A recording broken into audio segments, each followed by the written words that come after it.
Hello and welcome to Rathod science academy. ఈరోజు మనం ఈ క్లాస్లో వెరీ ఇంపార్టెంట్ ఆర్టికల్స్ మన హిందూ పేపర్లో ఏం వచ్చాయో తీసుకొని చదువు.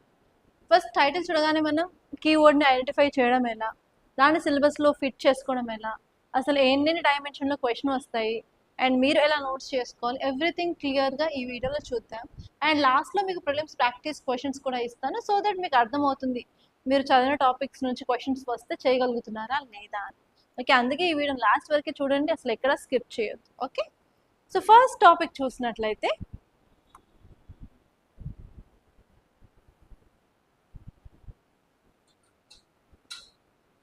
టైటిల్ వచ్చేసి high court to appoint amicus curiae for Kejriwal others in excise case అని ఇక్కడ టైటిల్ ఇచ్చారు. ఈ టైటిల్లో ఉన్న కీవర్డ్ ఏంటంటే అమికస్ క్యూరే. ఓకే, దీని గురించి అర్థం చేసుకోవాలి అంటే ఫస్ట్ ఆఫ్ ఆల్ ఇక్కడ ఎవరి పేర్లు ఇచ్చారు, కేజ్రీవాల్ ఇచ్చారు, ఎక్సైజ్ కేస్ అంటున్నారు. సో ఆల్రెడీ నేను ఈ టాపిక్ మీద ఒక క్లియర్గా ఒక షార్ట్ కూడా చేశాను మన తెలుగు ఛానల్, ఒకసారి మీకు వీలున్నప్పుడు చూడండి. ఇదేంటంటే అరవింద్ కేజ్రీవాల్ ఢిల్లీ లిక్కర్ కేసులో ఇన్వాల్వ్ అయి ఉన్నారు. దాని తర్వాత జైలుకి వెళ్ళారు, సిబిఐ ఇన్వెస్టిగేషన్ అవన్నీ జరిగిన తర్వాత ఇప్పుడు రీసెంట్గా క్లీన్ చిట్ అనేది ఇచ్చారనమాట. ఇప్పుడు ఏమైంది అంటే హైకోర్టు, ఢిల్లీ హైకోర్టు ఏం చెప్తుంది అంటే ఈ కేసులో కేజ్రీవాల్ తరపున ఒక ముగ్గురు సీనియర్ అడ్వకేట్స్ని అమికై క్యూరీగా అపాయింట్ చేస్తాము. వీళ్ళ తరపున వాళ్ళు ఇన్ఫర్మేషన్ ఏదో కావాలి అన్నట్లయితే ఆర్ఎల్స్ ఏమైనా ఎక్స్పర్టైజ్ రిలేటెడ్ సజెషన్స్ కావాలి అన్నట్లయితే వాళ్ళు ఇస్తారని చెప్పి ఢిల్లీ హైకోర్టు ఇప్పుడు చెప్పింది అనమాట. సో ఇక్కడ మీరు రాసుకోవాల్సిన కీవర్డ్ ఏంటంటే అమికస్ క్యూరే ఆర్ అమికై క్యూరే, రెండు ఒకటే. ఇది ఎక్కడ ఉంటుంది అన్నట్లయితే మీకు జిఎస్ పేపర్ 2లో పాలిటీ ఉంటుంది కదా, ఆ పాలిటీ సబ్జెక్ట్లో మీకు ఈ అమికస్ క్యూరే అనే వర్డ్ వస్తుంది అనమాట. సో ఇలాంటి ఏదైనా కీవర్డ్ న్యూస్లో వచ్చినప్పుడు మీకు క్వశ్చన్ ఎలా వస్తుంది అంటే recently amicus curiae is seen in news, what it is అని చెప్పి ఏబిసిడి ఆప్షన్స్ రావచ్చు. That is the first question. And second ఫార్మాట్లో క్వశ్చన్ ఎలా వస్తుందంటే consider the following statements regarding amicus curiae అని చెప్పి ఒక 2-3 స్టేట్మెంట్స్ ఇచ్చేసి ఇందులో ఏవి కరెక్ట్ ఏవి ఇన్కరెక్ట్ అని అడిగే ఛాన్స్ ఉంది. అంటే మీకు క్లియర్గా ఈ అమికస్ క్యూరీ గురించి తెలిసి ఉండాలి. అండ్ 2026లో కూడా మీకు ప్రిలిమ్స్లో క్వశ్చన్ వచ్చే ఛాన్స్ ఎక్కువగా ఉంది. ఓకే, ఇప్పుడు ఈ ఆర్టికల్ గురించి చూసుకున్నట్లయితే కంటెక్స్ట్ ఏం చెప్తుంది, ఢిల్లీ హైకోర్టు ఏం చెప్పింది అంటే ఒక ముగ్గురు సీనియర్ అడ్వకేట్స్ని అమికై క్యూరీ లాగా ఈ యొక్క ఆమ్ ఆద్మీ పార్టీకి సంబంధించిన leaders case, Delhi liquor scam కేసుని రీప్రజెంట్ చేస్తారు అని చెప్పి ఢిల్లీ హైకోర్టు అయితే చెప్పింది అనమాట. సో అమికస్ క్యూరీ అంటే ఫస్ట్ ఆఫ్ ఆల్ మీనింగ్ ఏంటంటే ఫ్రెండ్ ఆఫ్ ద కోర్ట్, కోర్టుకి ఫ్రెండ్ లాగా వీళ్ళు యాక్ట్ చేస్తారు అని చెప్తుంది అనమాట. అండ్ ఈ అమికస్ క్యూరీ ఎవరు అంటే వేరే వాళ్ళు ఆ పార్టీలో ఇన్వాల్వ్ అయిన పర్సన్స్ కాదు, కానీ ఆ ఇన్వాల్వ్ అయిన పర్సన్స్ తరపున వాళ్ళు ఏదైనా ఇన్ఫర్మేషన్ కావాలి అన్నట్లయితే ఆర్ఎల్స్ ఏమైనా ఎక్స్పర్టైజ్ కావాలి ఆర్ఎల్స్ ఏదైనా దేని గురించి ఇన్సైట్స్ ఇవ్వాలి అన్నప్పుడు కోర్టు వాళ్ళని యూజ్ చేసుకుంటుంది అనమాట. వాళ్ళే అమికస్ క్యూరీ అని అంటారు. అండ్ ఇంకొక ఇంపార్టెంట్ పాయింట్ ఏంటంటే అమికస్ క్యూరీని అపాయింట్ చేయడము ఇది కంప్లీట్గా కోర్టు యొక్క డిస్క్రిషన్. కోర్టు కావాలి అనుకుంటే అపాయింట్ చేస్తుంది, కోర్టు వద్దు అనుకుంటే అపాయింట్ చేయదు. అలా చాలా పిఐఎల్ కేసెస్లో కూడా అమికస్ క్యూరీని కోర్టులో అపాయింట్ చేసుకున్నాయి అనమాట.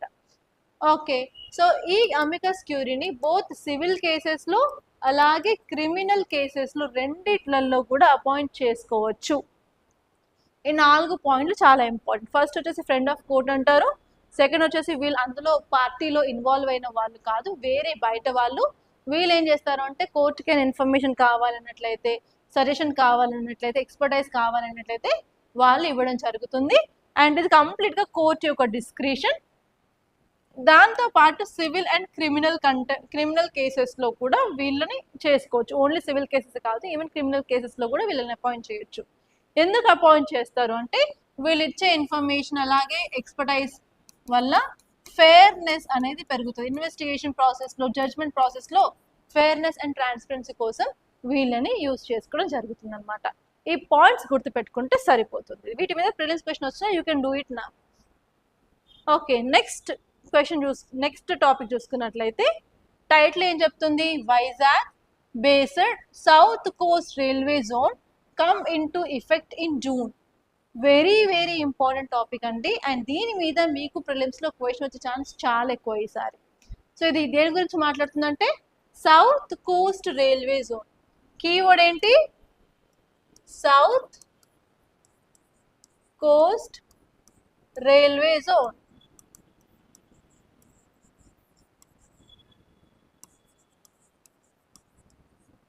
ఓకే, మన ఇండియాలో చాలా వేస్ ఆఫ్ ట్రాన్స్పోర్టేషన్స్ ఉన్నాయి.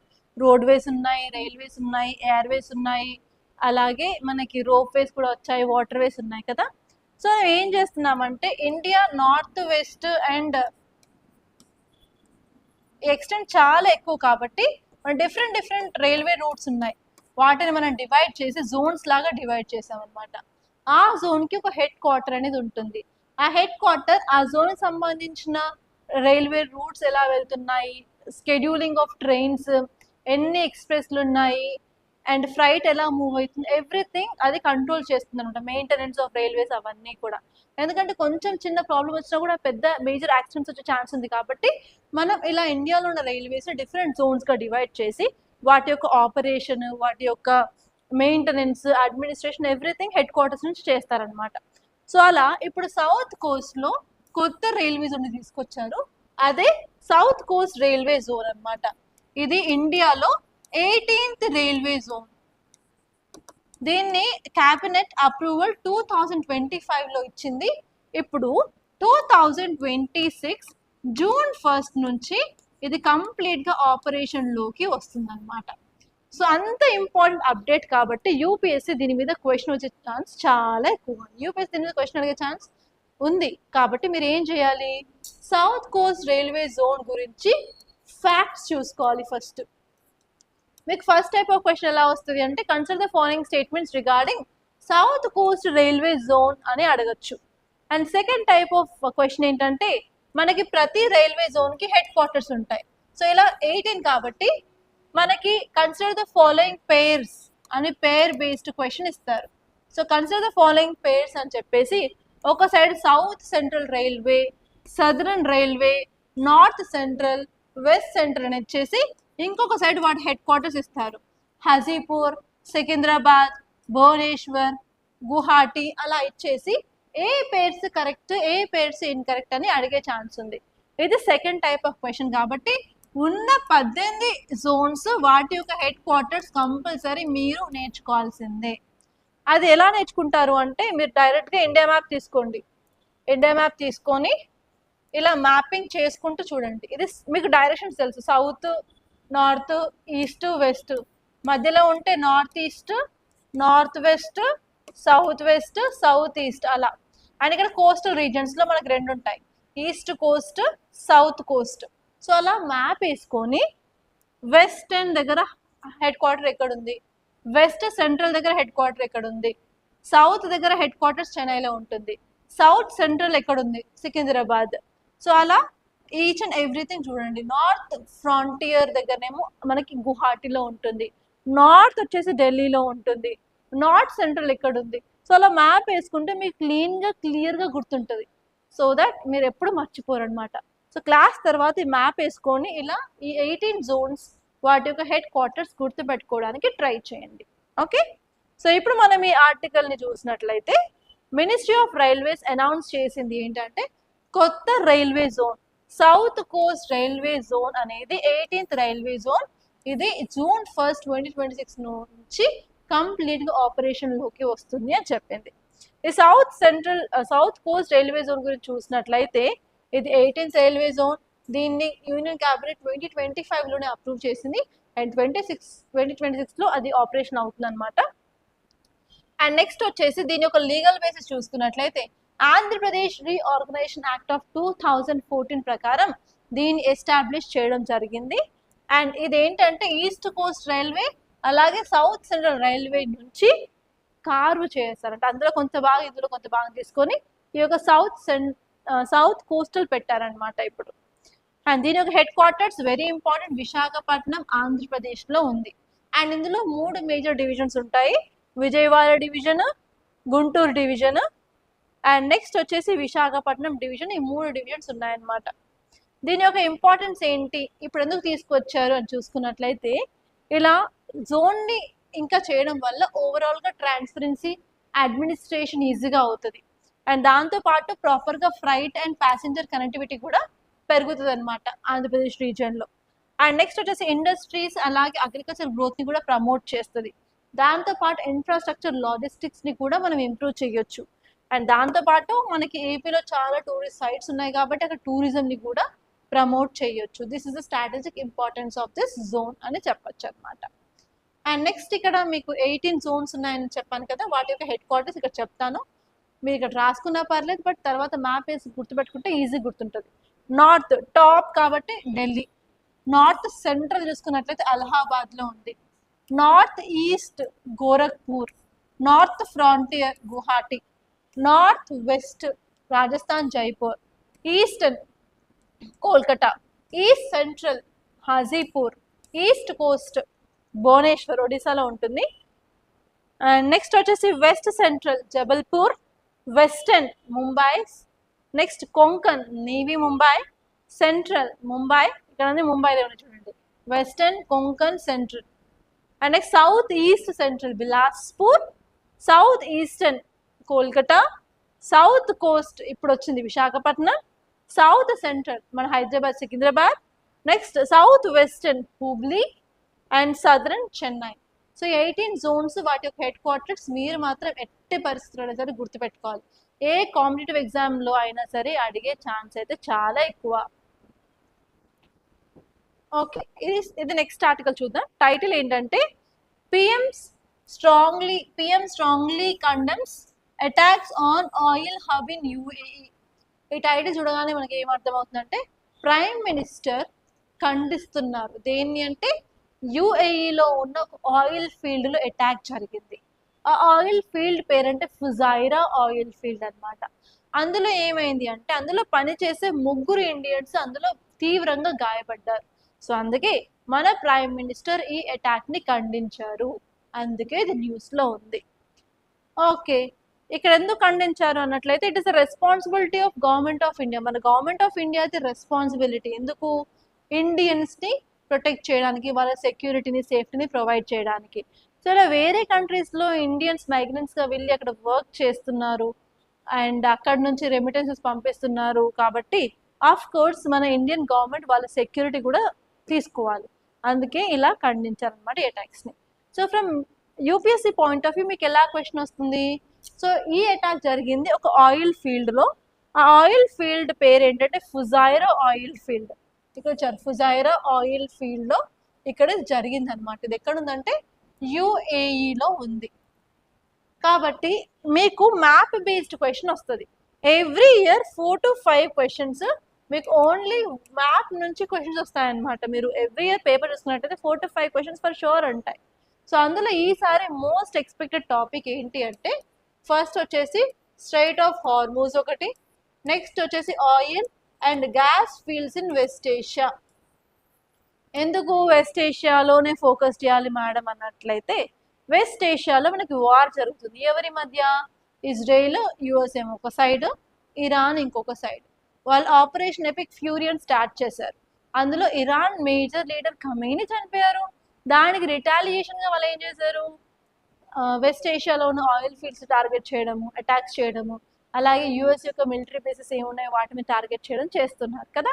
సో అందుకని ఏమవుతుంది అంటే, గ్లోబల్గా మన ఇంటర్నేషనల్ లెవెల్లోనే సప్లై ఆఫ్ ఆయిల్ గ్యాస్ తగ్గింది. అండ్ ఈవెన్ ఇండియా కూడా ప్రాపర్గా ఆయిల్ సప్లై సరిగ్గా లేదు. అండ్ మనకు తెలిసిందే ఎల్పిజి క్రైసిస్ ఉంది. సో ఇంత పెద్ద సంక్షోభం వచ్చింది కాబట్టి ఫర్ షూర్ అక్కడ ఏం జరుగుతుంది అని యూపీఎస్సీ క్వశ్చన్ అడిగే ఛాన్స్ అయితే ఉంది. అందుకని ఈసారి ఆయిల్ ఫీల్డ్స్ న్యూస్లో ఏమున్నాయి, ఏ కంట్రీలో ఉన్నాయి మీరు రాసుకోవాలన్నమాట. ఓకే, మీరు రాసుకోండి. ఇప్పుడు నేను చెప్తాను. ఫస్ట్ వచ్చేసి గ్వార్ ఐలాండ్. గవార్ ఫీల్డ్ అనేది సౌదీ అరేబియాలో ఉంది. చాలాసార్లు రిపీటెడ్గా డ్రోన్ అటాక్స్ ఈ ఫీల్డ్లో జరిగాయి అన్నమాట. Okay, Ghawar Saudi Arabia. Next ఈసారి మేము ఎక్స్పెక్ట్ చేసింది ఏంటంటే సౌత్ పార్స్ వస్తుంది అని చెప్పి, నాకెందుకు నా 6th సెన్స్ గట్టిగా చెప్తుంది. సౌత్ పార్స్ ఆర్ నార్త్ ఫీల్డ్ అనేది ఇరాన్ అండ్ ఖతార్కి సంబంధించింది. South parts and north field అనేది ఖతార్ అండ్ ఇరాన్కి సంబంధించింది. నెక్స్ట్ ఇది కూడా వస్తుంది అనిపిస్తుంది, రాస్ లఫాన్స్ అనేది ఖతార్కి సంబంధించింది. ఇది లార్జెస్ట్ ఫెసిలిటీ అన్నమాట, Ras Laffans Qatar. Third one. Fourth వచ్చేసి ఇప్పుడు న్యూస్లో ఉంది ఫుజైరా ఆయిల్ ఫీల్డ్ అనమాట. ఇది యూఏఈలో ఉంది, Fujairah oil field UAE, very important. And next వచ్చేసి రుమైలా. రుమైలా మాత్రం ఇరాక్లో ఉంది, రుమైలా ఇరాక్. Next Sheba. షేబా వచ్చేసి సౌదీ అరేబియాలో ఉంది. ఇప్పుడు ఉన్నది ఏంటి న్యూస్లో, ఫుజైరానేమో యూఏఈలో ఉంది, రాస్ లఫాన్స్ ఏమో ఖతార్లో ఉంది, అలాగే సౌత్ పార్ట్స్ ఏమో ఇరాన్ అండ్ ఖతార్. నెక్స్ట్ వచ్చేసి షాబాగ్ ఫీల్డ్ ఏమో సౌదీ అరేబియాలో ఉంది, రుమైలానేమో ఇరాక్లో ఉంది. సో ఇవి కంపల్సరీ మీరు గుర్తు పెట్టుకోవాల్సిందే, there is no chance. Paper చూసిన తర్వాత మేడం ఆ రోజు చెప్పింది నేను గుర్తుపెట్టుకోలేదు, ఇది నా తప్పే అని చెప్పి తర్వాత రిగ్రెట్ అవ్వకండి. ఎందుకంటే ఒక క్వశ్చన్ తప్పపోయినా కూడా 2.66 పోతుంది కదా. సో అదే కరెక్ట్గా పెడితే 2 మార్క్స్ వచ్చేస్తాయి కదా. So why to take chance, ఇది వస్తుందని తెలుసు కాబట్టి కంపల్సరీ మీరు చదువుకోవాలా. ఓకే, నెక్స్ట్ ఆర్టికల్ చూసుకున్నట్లయితే బిల్డింగ్ బ్రిడ్జెస్. ఇక్కడ మీ ఆర్టికల్లో ఇచ్చింది ఏంటి అంటే battery storage capacity must keep pace with solar energy generation. So ఇక్కడ కీవర్డ్స్ ఏంటంటే బ్యాటరీ స్టోరేజ్ కెపాసిటీ అంటున్నారు, నెక్స్ట్ వచ్చేసి సోలార్ ఎనర్జీ జనరేషన్ అంటున్నారు. ఇది అర్థం అవ్వాలి అంటే కొంత బ్యాక్గ్రౌండ్ మీకు తెలియాలి. అండ్ యాక్చువల్లీ ఆర్టికల్లో మొత్తం నెంబర్స్ ఇచ్చారు, ఆ నెంబర్స్ అవసరం లేదు, నేను ఏం చెప్తానో జస్ట్ అది వినండి, అది గుర్తుపెట్టుకుంటే చాలు. ఓకే, మనం ఇప్పుడు ఏ సీజన్లో ఉన్నాం, సమ్మర్ సీజన్లో ఉన్నాం. అండ్ ఈసారి ఎల్నినో కూడా ఉంది, దట్టు సూపర్ ఎల్నినో అంటున్నారు. విపరీతమైన కరువు వచ్చే ఛాన్సెస్ ఉన్నాయని చెప్పి చాలా యూట్యూబ్ వీడియోస్లో థంబ్నెయిల్స్లో అవే పెట్టారు చాలా న్యూస్ ఛానల్స్. ఓకే, అండ్ ఈసారి ఆల్రెడీ చాలా హీట్ అయితే రికార్డ్ అయింది, మోర్ దాన్ 40 ఉంది. సో కాబట్టి ఏమైంది అంటే ఎనర్జీకి డిమాండ్ అనేది పెరిగింది. ఎనర్జీకి డిమాండ్ ఎందుకు పెరిగింది అన్నట్లయితే ఎండ ఎక్కువ ఉన్నట్లయితే మనం ఫ్యాన్లు యూజ్ చేసుకోవడం, ఏసీలు, కూలర్లు, అలాగే సమ్మర్ సీజన్ హాలిడేస్ ఉంటాయి కదా. సో అప్పుడు పిల్లలకి ఎంటర్టైన్మెంట్ కోసం టీవీ 24/7 ఆనే ఉంటుంది, ఇంటర్నెట్ అన్నీ కావాలి కాబట్టి సో ఎనర్జీ డిమాండ్ అనేది పెరిగింది ఒక సైడ్. ఇది పక్కన పెట్టేయండి, ఈ స్టోరీ కొంచెంసేపు పక్కన పెట్టేయండి. అండ్ సెకండ్ పార్ట్ వచ్చేసరికి మనకు కావాల్సిన ఎనర్జీని ఎలా తయారు చేస్తున్నాము ఇండియాలో అన్నట్లయితే థర్మల్ బేస్డ్ ఎక్కువగా ఉంది, మోర్ దాన్ 70% థర్మల్ ఎనర్జీ. అంటే మనం కోల్ని హీట్ చేసేసి అక్కడ నుంచి ఎలక్ట్రిసిటీని ప్రొడ్యూస్ చేస్తున్నాం. దానివల్ల ఏమవుతుంది అంటే కార్బన్ డైఆక్సైడ్ ఎమిషన్స్ పెరుగుతాయి, సల్ఫర్ ఎమిషన్స్ పెరుగుతాయి, దానివల్ల ఫర్దర్గా గ్లోబల్ వార్మింగ్ పెరుగుతుంది. గ్లోబల్ వార్మింగ్ అంటే ఏంటిది, ఓవరాల్గా టెంపరేచర్ ఆఫ్ గ్లోబ్ పెరగడం వల్ల మరింత ఎనర్జీ డిమాండ్ పెరిగే ఛాన్స్ ఉంది.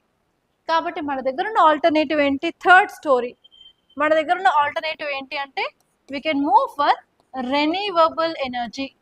ఆ రెన్యూవబుల్ ఎనర్జీలో మనకి ఎగ్జాంపుల్స్ ఏమున్నాయి, సోలార్ ఎనర్జీ ఉంది, విండ్ ఎనర్జీ ఉంది, జియో థర్మల్ ఉంది, టైడల్ ఉంది.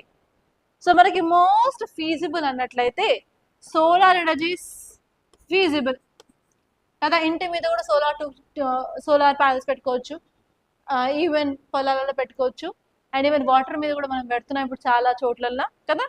సో అలా సోలార్ ఎనర్జీ మనం ఎక్కువ ప్రొడ్యూస్ చేస్తున్నాం. ఇప్పుడు మన ముందు సమ్మర్ సీజన్ కాబట్టి హీట్ ఎక్కువ ఉంటుంది, అవునా. మధ్యాహ్నం అయ్యేసరికి ఈవెన్ ట్యాబ్లో వాటర్ ఓపెన్ చేస్తే ఫుల్గా కాలుతుంది చేయగడుకోవడానికి లంచ్ తర్వాత. అండ్ ఈవెన్ మార్నింగ్ 8:30, 8కి కూడా లైక్ వాటర్ గోరువెచ్చగా వస్తున్నాయి, చల్ల కూడా రావట్లా. మార్నింగ్ చల్లనీళ్ళు కావాలంటే 4:35కి ఓపెన్ చేసి ట్యాప్, అప్పుడు చల్లనీళ్ళు వస్తున్నాయి, కానీ ఆఫ్టర్ 7 లైక్ గోరువెచ్చగానే వస్తుంది, చల్లనీళ్ళు రావట్లా. సో ఏమవుతుంది అన్నట్లయితే ఇక్కడ మనకి హీట్ అనేది పెరిగింది. హీట్ పెరగడం వల్ల ఆబ్వియస్గా మనం సోలార్ ఎనర్జీ ఎక్కువ చేయొచ్చా లేదా, ఎస్, మనం సోలార్ ఎనర్జీ ఎక్కువ ప్రొడ్యూస్ చేస్తున్నాము. ఎస్పెషలీ డే టైంలో ఆఫ్టర్ పీక్ టైం అంటాం, 12 తర్వాత వచ్చే ఎండ లైక్ చాలా ఎక్కువ ఇంటెన్సిటీ ఉంటుంది అనమాట. ఆ ఎండకి మనం ఎక్కువ సోలార్ ఎనర్జీ అయితే ప్రొడ్యూస్ చేస్తున్నాము. కానీ ఏమవుతుందంటే ఆ సోలార్ ఎనర్జీని స్టోర్ చేయడానికి మనకు బ్యాటరీస్ కావాలి కదా, ఆ బ్యాటరీస్ మన దగ్గర అంత కెపాసిటీవి లేవు. అందుకని ఏవైతే ఎనర్జీ జనరేట్ చేస్తున్నామో అది వేస్ట్ అయిపోతా ఉంది అని చెప్పి ఈ ఆర్టికల్ చెప్తుందన్నమాట. ఇది అంత సింపుల్. సో మనం కనుక బ్యాటరీస్ అనేవి డెవలప్ చేసేసి ఎక్కువ పొటెన్షియల్ని మనం హార్నెస్ చేసినట్లయితే ఇక్కడ ఎనర్జీ డిమాండ్ ఇంక్రీజ్ అయినా కూడా మనం వాళ్ళకి కరెంట్ సప్లై, ఎలక్ట్రిసిటీ సప్లై చేయొచ్చు అని చెప్పి ఈ ఆర్టికల్ చెప్తుంది అనమాట. అంతే, అంతకు మించి ఇంకేం లేదు. ఓకే, కాకపోతే ఇక డేటా ఇచ్చారో డేటా చూద్దాం అనమాట. సో ఇక డేటా ఏమి ఇచ్చారు అంటే, రికార్డ్ పర్ఫార్మెన్స్ ఏప్రిల్ 25 రోజు peak demand of production of solar energy చేరింది. ఎంత అంటే 256.1 GW ఆఫ్ సోలార్ ఎనర్జీని చేశాము. ఎస్పెషలీ ఆఫ్టర్నూన్ టైంలో 21.5% ఆఫ్ ఎనర్జీని ప్రొడ్యూస్ చేసాం. పీక్ టైంలో, చాలా తక్కువ టైంలో ఎక్కువ ఎనర్జీ మనం చేసాము. అయితే ప్రాబ్లం ఏంటంటే మన దగ్గర ఉన్న గ్రిడ్ సిస్టమ్ కానీ, మన దగ్గర ఉన్న బ్యాటరీస్ కానీ సరిపోవట్లేదు. దానివల్ల మనం చేసింది కూడా వేస్ట్ అయిపోతుంది అని చెప్పి ఇక్కడ ఈ ఆర్టికల్ చెప్పింది. అండ్ ఇక్కడ మనకున్న ఛాలెంజెస్ ఏంటి, సోలార్ ప్రొడ్యూస్ చేసేటప్పుడు మనకు కొన్ని ఛాలెంజెస్ ఉంటాయి అనమాట.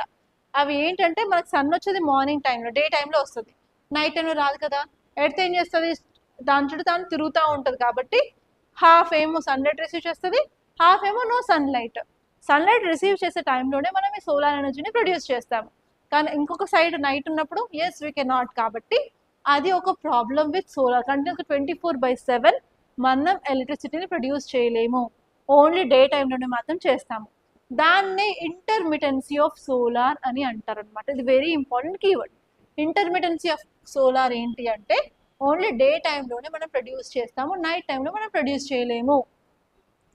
అండ్ నెక్స్ట్ వచ్చేసి మన దగ్గర ఉన్న గ్రిడ్ కూడా ప్రాపర్గా స్టేబుల్గా అయితే లేదు.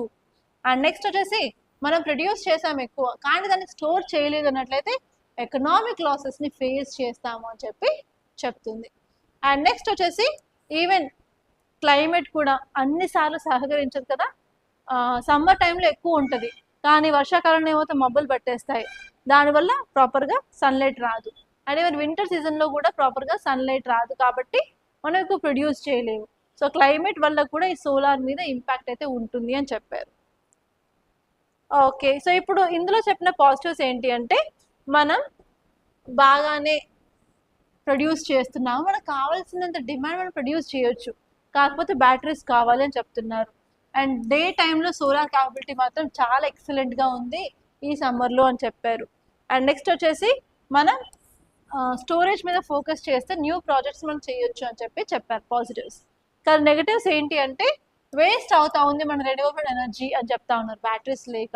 అండ్ ఈవెన్ కొన్నిసార్లు గ్రిడ్ అనేది పెట్టాలి, అవన్నీ చేయాలి అంటే, బ్యాటరీస్ తీసుకోవాలంటే చాలా ఖర్చు అవుతుంది, హైలీ కాస్ట్ అని చెప్తున్నారు. అండ్ నెక్స్ట్ వచ్చేసి ఈవెన్ మనం సోలార్ చేసినప్పటికీ కూడా ఈ బ్యాటరీస్ లేకపోవడం వల్ల మనం ఫాసిల్ ఫ్యూయల్స్ మీద డిపెండ్ అవ్వాల్సి వస్తుంది అని కూడా చెప్పారు. అండ్ ఈవెన్ సన్ నుంచి మనకి విండ్స్ వస్తాయి, వాటిని సోలార్ ఫ్లేర్స్ అంటారు. సో ఇన్కే సోలార్ ఫ్లేర్స్ ఎక్కువ వచ్చినట్లయితే మనకి ఇంపాక్ట్ అయితే ఉంటుంది. ఎవ్రీ 117 years ఆర్ 111 yearsకి అలా మనకి సోలార్ సన్ స్పాట్స్ అనేవి ఎక్కువ అవుతాయి అన్నమాట. ఆ టైంలో మనకి సోలార్ ఫ్లాట్స్ అనేవి ఎక్కువ ఉంటాయి.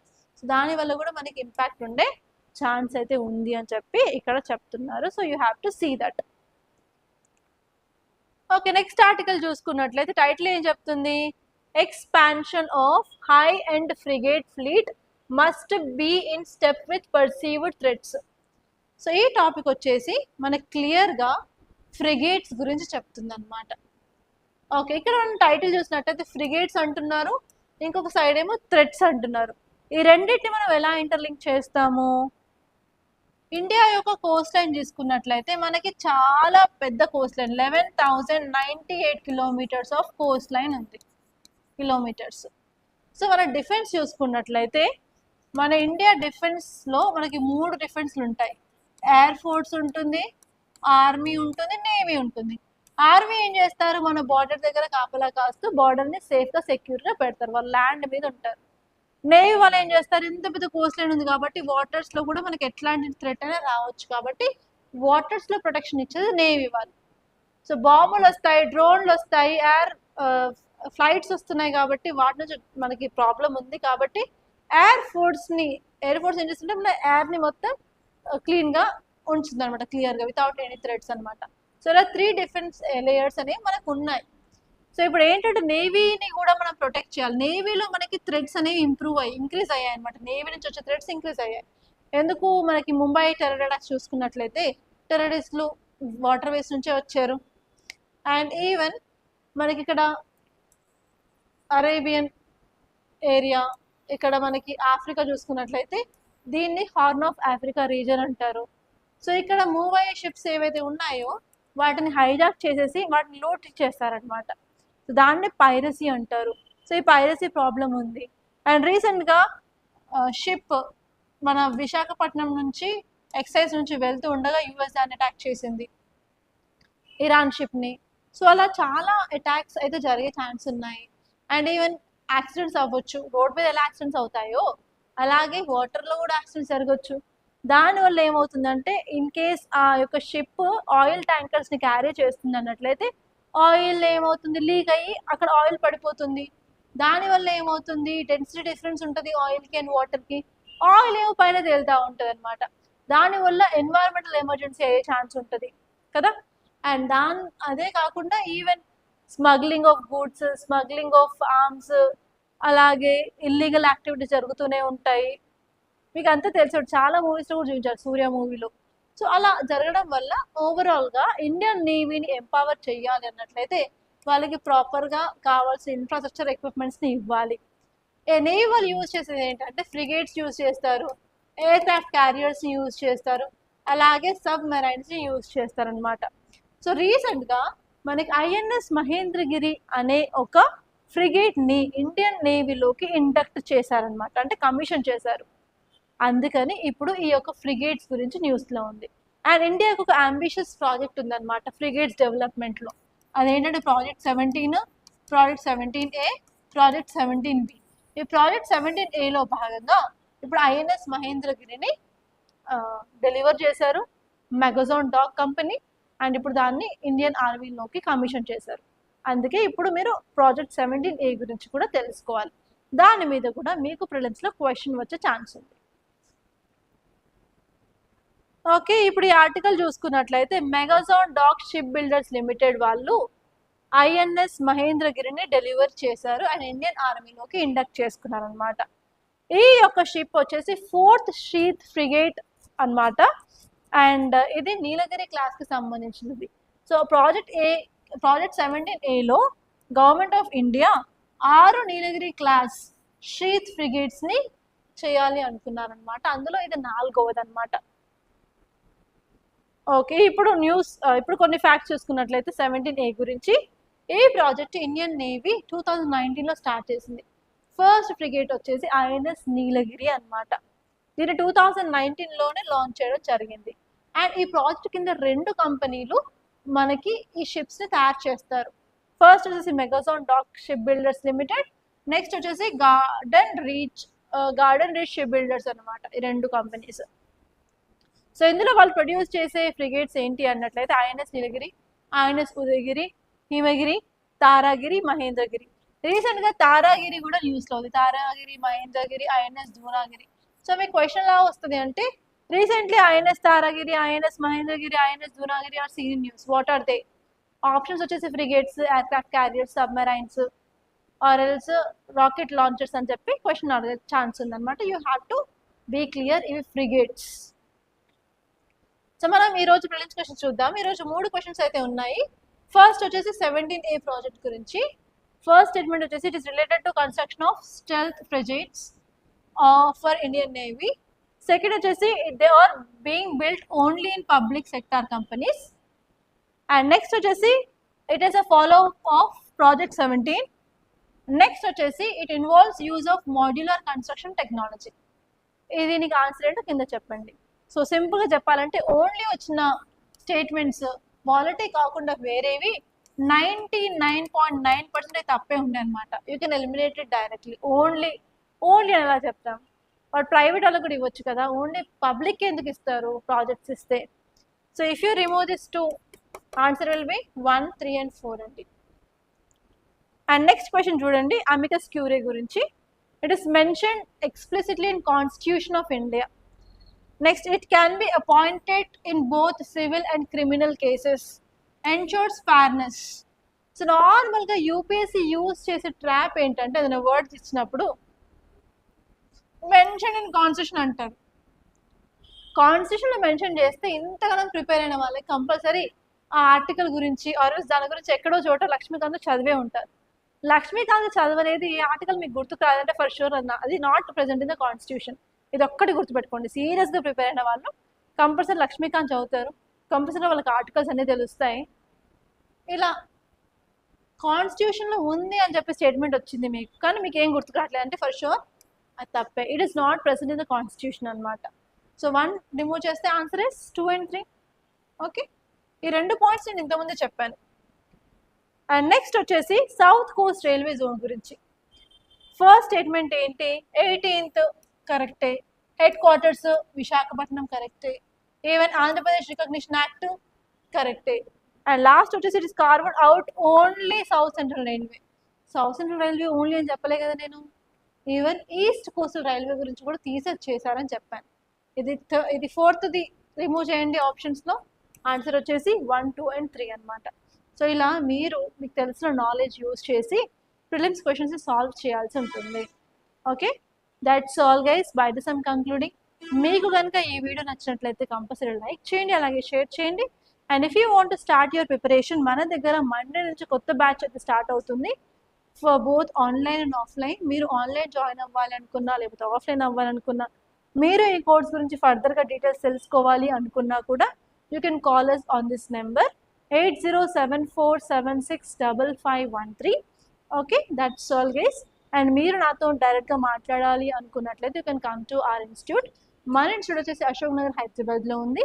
అక్కడికి వచ్చి వికాస్ బుక్ సెంటర్ అని అడిగితే ఎవరైనా చెప్తారు. దానిపైన 2nd and 3rd floorలో ఉంది. You can come and you can contact me guys. And I wish you all the best.